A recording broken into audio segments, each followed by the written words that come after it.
శ్రీమాత్రే నమ. జై గురు దత్తాత్రేయ నమ. వృశ్చిక రాశి వారికి వృత్తిపరంగా ఏ రంగంలో రాణించగలుగుతారు, వాళ్ళు కంటిన్యూగా స్థిరమైన ఆదాయం ఉండాలంటే ఏ పరిహారం చేయాలి అనే విషయాలు మనం పరిశీలిద్దాం. ఈ వృశ్చిక రాశి వారికి వృత్తిపరంగా రాణించాలంటే దశమ భావం, ఎవరికన్నా దశమాధిపతిని బట్టే వృత్తి నిర్ణయించడం, వారు జీవన విధానం ఏ విధంగా సాగుతుంది, వాళ్ళ కర్తవ్యం ఎంతవరకు నిర్వహిస్తారన్నది దశమ స్థానం బట్టి ఆధారపడి ఉంటుంది.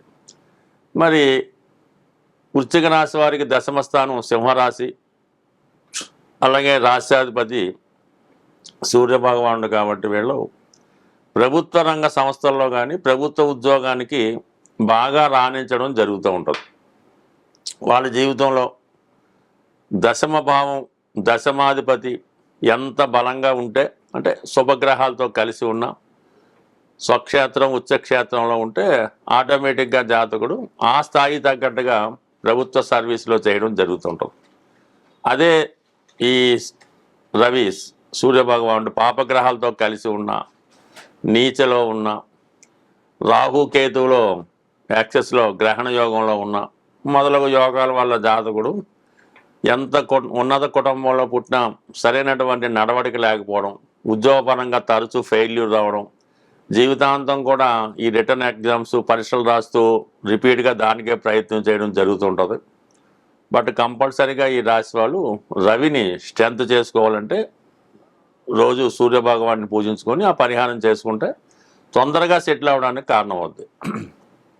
అయితే కుజుడు, రాష్ట్రాధిపతి కుజుడు సహజంగా సైన్యాధ్యక్షుడు కుజుడు కాబట్టి వీళ్ళు ఎక్కువగా దేశ రక్షణ, న్యాయ వ్యవస్థ, పోలీస్ డిపార్ట్మెంటు, అలాగే కుజుడు ఆపరేషన్లకి రక్తానికి కారణం కాబట్టి డాక్టర్లు, ఈ సర్జన్లు, ఈ విధంగా చాలా ధైర్యంతో కూడుకున్నటువంటి వృత్తుల్లో రాణించడం జరుగుతూ ఉంటుంది. అలాగే రహస్యంగా ఉన్నటువంటి సిబిసిఐడి, ఈ గూఢచార వర్గంలో ఉన్నవాళ్ళు, దేశ రక్షణకు సంబంధించిన వాళ్ళు, దేశ రహస్యాన్ని కాపాడే సంస్థలో ఉన్నవాళ్ళు ఎక్కువగా ఈ రాశిలో రాణించడం జరుగుతూ ఉంటుంది. కొంతమంది వృశ్చిక రాశి వృశ్చిక లగ్నం వాళ్ళు ఏ ఉద్యోగం చేస్తున్నారో కూడా ఈ సమాజానికి అంతగా తెలియపోవచ్చు. సో అందువల్ల కుజుడు బలంగా ఉంటే వాళ్ళ జాతకంలో వాళ్ళు ఈ విధంగా ఈ లా అండ్ ఆర్డరు యూనిఫారం వేసుకొని మరి గవర్నమెంట్ సంబంధించిన సంస్థల్లో ఉన్నత స్థాయిగా ధైర్యంగా ఉండే అవకాశాలు, వాళ్ళు ఆయుధాలు కూడా ఉపయోగించడానికి కారణమవుతుంటుంది. కుజుడు బలంగా ఉంటే వాళ్ళు ఆయుధాలను ఉపయోగించడం, భూములు స్థిరాస్తులు కలిసి ఉండడం కూడా జరుగుతూ ఉంటుంది. మరి ఈ కారణం వల్ల వీళ్ళు ఈ ప్రభుత్వ ఉద్యోగంలో రాణించడం జరుగుతుంది. ఇంకా ప్రధానంగా శని, జీవితంలో ఓర్పు సహనం ఉండాలి, కష్టపడి పని చేయాలి, ఎన్ని గంటలన్నా వెయిట్ చేయాలంటే వారి జాతకంలో శని బలవంతుడే ఉండాలి.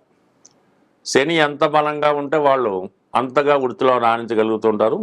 వాళ్ళు వ్యాపారంలో రాణించాలన్నా, పెద్దగా పారిశ్రామికవేత్తగా ఉండాలన్నా శని మంచి బలంగా, అంటే ఉచ్చులో కానీ శుభగ్రహాలతో కలిసి కానీ మంచి బలవంతుడై ఉంటే వాళ్ళు ఏ చిన్న స్థాయి కుటుంబంలో లేని కుటుంబంలో జన్మించడం, ఉన్నత స్థాయి రియల్ ఎస్టేట్లోనో కన్స్ట్రక్షన్లోనో ఎందులో ఒక దాంట్లో వాళ్ళు తొందరగా ఈజీగా ధనం సంపాదించి ఉన్నత స్థాయికి వెళ్ళడం జరుగుతూ ఉండదు. ఈ మూడు ఉన్నటువంటి బలాన్ని బట్టి వాళ్ళ ఉద్యోగం ఆధారపడి ఉంటుంది. దశమాధిపతి రవి మరి శనితో కలిసి ఉన్నప్పుడు ఒక విధంగా 1-2 ఉద్యోగాలు మారినప్పుడు కూడా సాధారణ స్థాయి ప్రభుత్వ ఉద్యోగంలో చేరే అవకాశం ఉంటుంది. అలాగే శని భగవానుడు చంద్రుడితో కలిసి ఉన్నప్పుడు చాలా వరకు ఈ తిరుగుతూ చేసే ఉద్యోగాలు, ట్రాన్స్పోర్టు, ట్రావెలింగు అటువంటి వాటిలో రాణించే అవకాశం ఉంది. కొంతమంది ఈ సినిమా రంగంలో సాధారణ స్థాయి ఉద్యోగాలు, ఈ మెడికల్ డిపార్ట్మెంట్లో డాక్టర్లు కాకుండా నాన్ టెక్నికల్ స్టాఫ్ కానీ, ఈ విధంగా చిన్న చిన్న నర్సులు, కాంపౌండర్సు అటువంటి స్థాయిలో ఉండే అవకాశం ఉన్నది. అదే శని భగవానుడు గురుగ్రహంతో కలిసి ఉంటాయి, అది బ్యాంకింగ్ రంగంలో కానీ టీచింగ్ రంగంలో కానీ ఒక సాధారణ స్థాయిలో ప్రవేశించి అత్యున్నత స్థాయికి ఎదిగే విధంగా ఈ శని గురుల కలయిక ఈ వృశ్చిక రాశి వారి జాతకంలో ఉంటే కంప్లీట్గా వీళ్ళు బ్యాంకింగ్, ఎడ్యుకేషన్, ఫైనాన్స్ రంగాల్లో బాగా రాణించగలుగుతుంటారు. వీళ్ళ జీవితంలో రాష్ట్రాధిపతిగా ఉన్నటువంటి కుజుడు అష్టమాధిపతి అయినటువంటి బుధుడితో కలిస్తే మాత్రం చాలా వరకు జాతకుడు కొన్ని చేయకూడని పొరపాట్లు చేయడం వల్ల ఈ ఫేక్ డాక్యుమెంట్లో చీటింగో ఇటువంటి వాటిలో నష్టపోవడం జరుగుతుంటుంది. కొంతమంది అదే రంగంలో ప్రవేశించడం కూడా జరిగే అవకాశం ఉంటుంది. కాబట్టి బట్ ఏదైనా ఈ వృశ్చిక రాశి వారి జాతకంలో వారు జన్మించినప్పుడు రవి కానీ కుజుడు కానీ శని కానీ ఈ తృతీయ అష్టమాధిపతులతో ఎటువంటి సంబంధం ఉన్నా, బుధుడితో ఎటువంటి సంబంధం ఉన్నా చాలా వరకు వాళ్ళు వృత్తిపరంగా రాణించలేకపోతుంటారు. అటువంటి కాంబినేషన్ ఉన్న వాళ్ళు సరైనటువంటి పరిహారం చేసుకోవడం వల్ల జీవితంలో చాలా తొందరగా స్థిరమైనటువంటి వృద్ధిని పొందే అవకాశం ఉంటుంది. స్వస్తి. ఎవరైనా సరే, ఏ జాతకుడైనా సరే వృత్తిపరంగా స్థిరపడాలి, ఎక్కువ ఆదాయం సంపాదించాలి అనుకున్నప్పుడు మరి ఈ జ్యోతిష శాస్త్రంలో రాశి చక్రం అన్నది ప్రధానం. ఇప్పుడు మనం దేనికోసం అయితే మాట్లాడుకున్నామో అది రాశి చక్రం. అందులో 12 భావాలు, దశమ భావం ఇంపార్టెంట్గా బలంగా ఉండాలి. దాని తర్వాత ఏంటంటే నవాంశ అని ఉంటుంది, అది అందరికీ తెలుసు. అది అదృష్టాన్ని తెలియజేస్తుంది అన్నమాట. వివాహ విషయాల్ని తెలియజేస్తుంది, అదృష్టాన్ని చెప్తూ ఉంటుంది. ఈ గ్రహం ఈ దశమాధిపతి అనుకుందాం, లేదంటే రాష్ట్రాధిపతి అనుకుందాం, లగ్నాధిపతి అనుకుందాం.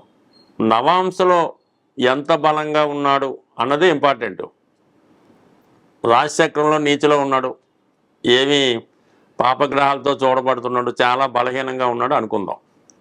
వెంబటనే నవాంశ చక్రం చూసినప్పుడు అందులో ఉచ్చస్థితిలో మిత్రగ్రహాలతో శుభంగా ఉంటే జాతకుడు తను ఉన్న స్థాయి నుంచి ఉన్నత స్థాయికి ఎదగడానికి ఈ నవాంశలో ఉన్న బలం కారణమవుతుంటుంది. అలాగే రాశి చక్రంలో చాలా ఉచ్చులో ఉన్నాడు, బ్రహ్మాండంగా రాణించగలుగుతున్నాడు. అయితే నవాంశలో బలహీనంగా ఉంటే ఉన్నత స్థాయి నుంచి డౌన్ఫాల్ అవ్వడం జరుగుతుంటుంది. ఇది నవాంశ యొక్క ప్రత్యేకత. దీనితో పాటుగా వృత్తి నిర్ణయించడంలో దశాంశ అన్నది ఇంపార్టెంట్గా ఉంటుంది. ఈ దశాంశ చక్రం కూడా బలంగా ఉండాలన్నమాట. అంటే కేంద్రాలు, కోణాలు, అలాగే లగ్నం, అంటే మొత్తం స్ట్రెంత్. రాశి చక్రం చూడగానే దుస్థానాలు ఖాళీగా ఉండడం, కోణాల్లో గ్రహాలు, కేంద్రాల్లో గ్రహాలు, రాశిలో శుభగ్రహం, ఇవన్నీ ఉన్నప్పుడు దాంతోపాటుగా ఒరిజినల్ రాశిచక్ర రాష్ట్రాధిపతి, దశమాధిపతి కూడా ఎంత బలంగా ఉంటే అంత బలంగా జాతకుడు రాణించడం జరుగుతూ ఉంటుంది. మన వృత్తిలో రాణించాలంటే నవాంశ చక్రంలో ఉన్నటువంటి నవాంశ లగ్నాధిపతిని స్ట్రెంత్ చేసుకోవాలి.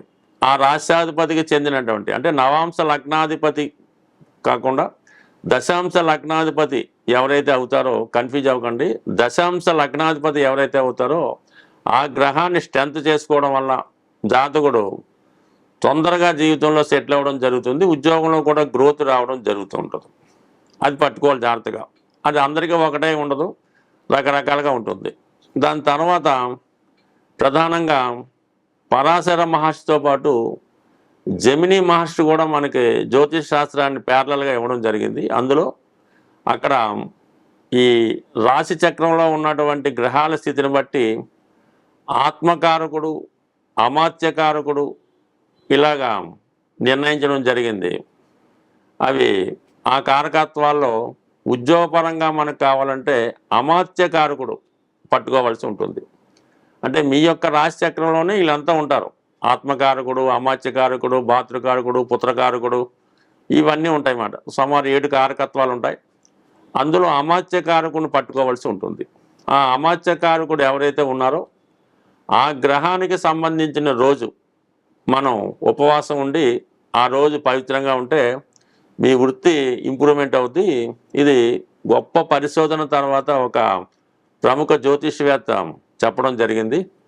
మరి అదే మీకు అమాత్యకారకుడు శని భగవానుడు అయితే శనివారం నియమంగా ఉండాలి, శుక్రుడైతే శుక్రవారం, రవి అయితే ఆదివారం, ఇది అందరికీ తెలుసు, కుజుడైతే మంగళవారం. ఆ వారం పవిత్రంగా ఉండడం వల్ల ఎటువంటి విష పదార్థాలు కానీ మత్తు పదార్థాలు కానీ, మద్య మాంసాలు కానీ, స్త్రీ సంగమం కానీ అన్నీ విసర్జించి ఆ రోజు పవిత్రంగా ఉంటే వృత్తిపరంగా మీరు జీవితంలో స్థిరపడడానికి అవకాశం ఉంటుంది. అయితే అందుకనే ప్రతి ఒక్కరు కూడా పూర్వకాలం నుంచి కూడా శనివారం నియమంగా ఉండాలని పెట్టారు. ఎందుకంటే సహజ వృత్తికారకుడు శని భగవానుడు, సహజ రాశి చక్రంలో దశమాధిపతి శని భగవానుడు కాబట్టి శనివారం అన్నది అందరూ కంపల్సరీగా నియమంగా ఉండాలనే నియమం పెట్టడం జరిగింది. అప్పుడు ఆ కాలంలో ఆ స్థాయిని బట్టి జాతకుని యొక్క అభివృద్ధి చెందడం జరిగింది. అలాగే ఎవరికైనా ఉద్యోగాన్ని ఇచ్చినా అంటే ప్రభుత్వ కారకుడు యజమాని కారకుడు రవి కాబట్టి ఆదివారం రోజు కూడా కంప్లీట్గా నియమంగా ఉండి ఆ రోజు కూడా ఈ మత్తు పదార్థాలకి మగువకి వారికి దూరంగా ఉంటే కంప్లీట్గా వాడి జీవితంలో చాలా ఉన్నత స్థాయికి వెళ్ళడం జరుగుతుంది. ఇప్పుడు ఈ కాన్సెప్ట్లో ఈ తరచూ ఈ ఉద్యోగాలు పోగొట్టుకోవడానికి ఆర్థిక నష్టాలకి కారణం ఏంటంటే సరిగ్గా హైదరాబాద్ లాంటి పెద్ద పెద్ద సిటీలో శనివారం నైట్ మొదలెడుతుంది అనమాట డ్రింకింగ్ కానీ వ్యసనం కానీ. ఆదివారం అంతా కంటిన్యూ చేసి సోమవారం మార్నింగ్ దాకా పూర్తిగా శని ఆదివారాలు భ్రష్టు పట్టడంతో వాళ్ళకి సడన్గా ఉద్యోగాలు పోవడం, ఇల్లీగల్ కాంట్రాక్ట్స్, ఎంత పెద్ద స్థాయిలో ఉన్న ఇబ్బందులు పడడానికి ప్రధానంగా ఈ శని ఆదివారాలు పవిత్రంగా ఉండకపోవడానికే ఈ ప్రధాన కారణంగా ఈ వృత్తి పోగొట్టుకోవడానికి కారణం అవుతుంది. దీన్ని అందరూ అబ్జర్వ్ చేసుకొని జాగ్రత్తగా ఆ శని ఆదివారాలు మీరు నియమంగా పాటించగలిగితే చాలా ఉన్నత స్థాయికి ఎదుగుతారు. ఉద్యోగం పోవటం కానీ ఇటువంటి ఇబ్బందులు లేకుండా అసలు వైవాహిక జీవిత బంధం కూడా ఈ 2 వారాలు చేసుకుంటే చాలా చక్కగా సాగే అవకాశం ఉంటుంది. స్వస్తి.